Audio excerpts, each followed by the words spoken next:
Hello. I'm having so many thoughts today. Wow, so much that I want to share. One is not waiting till we're on E to try to fill up the tank. I was thinking about this in relation to running. And even if you're not a runner, you've heard of the marathon, 26.2 miles. And you may have heard of something called the wall. That's believed to have happened around mile 20, because that's about the point where like our bodies like physiologically basically like are on E. And the tank is about empty. And you can't go anymore, so you hit the wall. Certainly one way to prepare the body for this is training, which most marathon training plans you do a 20 miler before your race. Some even further than that. Of course, if you're a professional runner, your training runs are longer. The other way is by fueling. The thought is like we're running out of carbs, running out of glucose, calories. So during the marathon, approximately, everybody's a little different. Every 30 to 45 minutes, you're taking in something, whether that's gels, real food, or liquid nutrition, something that's more than water and has calories in there, to try to basically, the tank is starting to go down, and before you get to just keep going and get to the wall, and you're done, you're out. Basically, you're kind of dropping, and every little bit you try to put in a little bit, and drop some more, put in a little bit, and drop some more. So the goal is that you don't hit the wall. And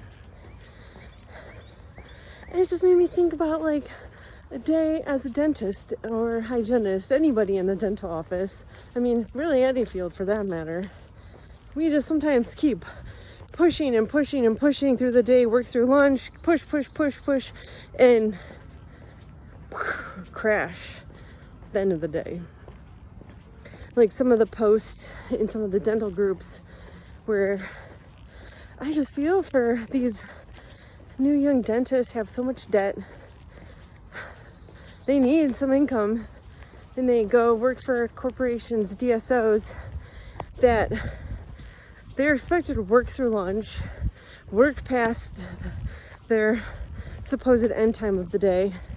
I mean, that's a surefire way to burnout. That is, yes, we're in a field.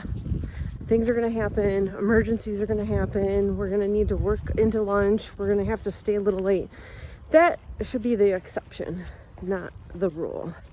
Where throughout our day we're working, then we hopefully get a break to at least have some water, go to the bathroom, maybe take a few deep breaths. Working. It's lunchtime. Like for me now, I'm out at lunch, getting in some movement, some sunlight, listening to an enriching podcast, boost the energy back up. Work some in the afternoon. Again, need to take little breaks, not be running all over the place like chickens with our head cut off.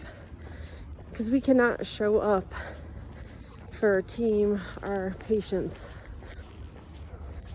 And I thought of that today as well too, because I had a hygienist talk to me before she was going to see. Well, she set the patient, review the medical history, and unfortunately the patient had a recent fairly severe cancer diagnosis.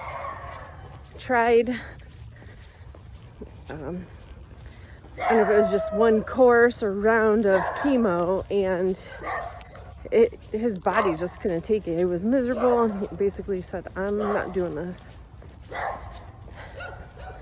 But anyhow, so she updated me, and I go in to see him to do his exam.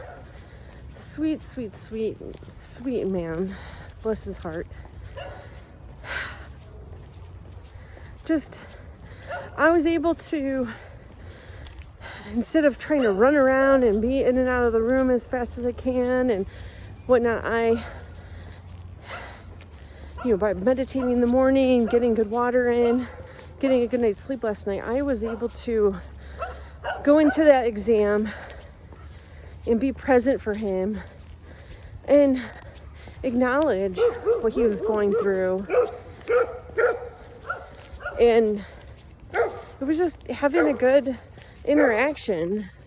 I don't really know how. It's hard to put it into words, but I was in a good place so I could be in a good place for him, and show up. And I mean, again, he had such a great attitude. I mean,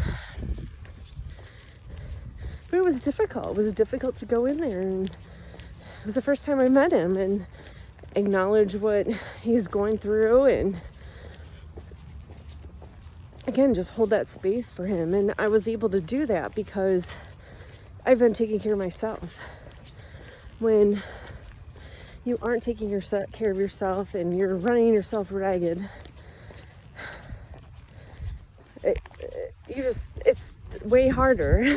Ask me how I know. I don't know how else to say it other than it's really tough to be there for people, whether that's your patients, or maybe it's team members, or even your own, spouse or partner.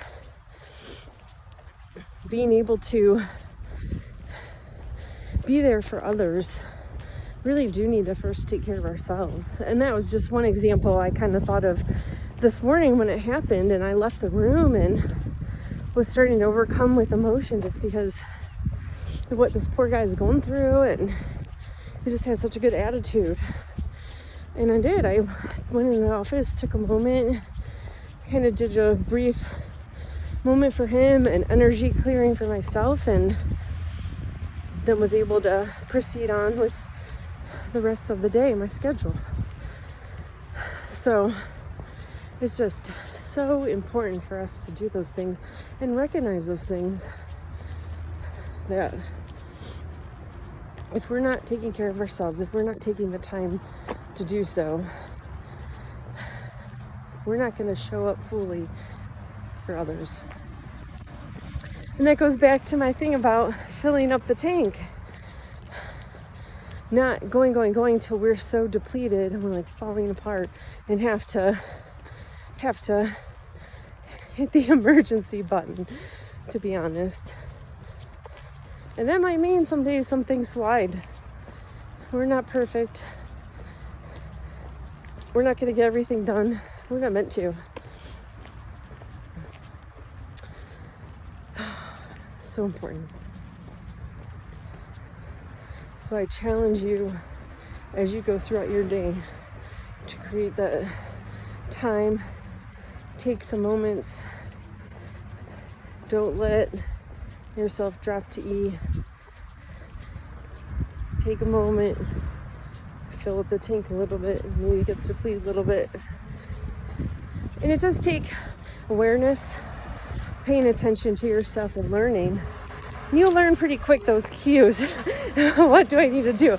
Am I being short with others? Am I I feel cranky, etc. And you'll learn. And that's one of the things we're going to talk about is all the different things, what's going to work for you. All right, here's to a great day.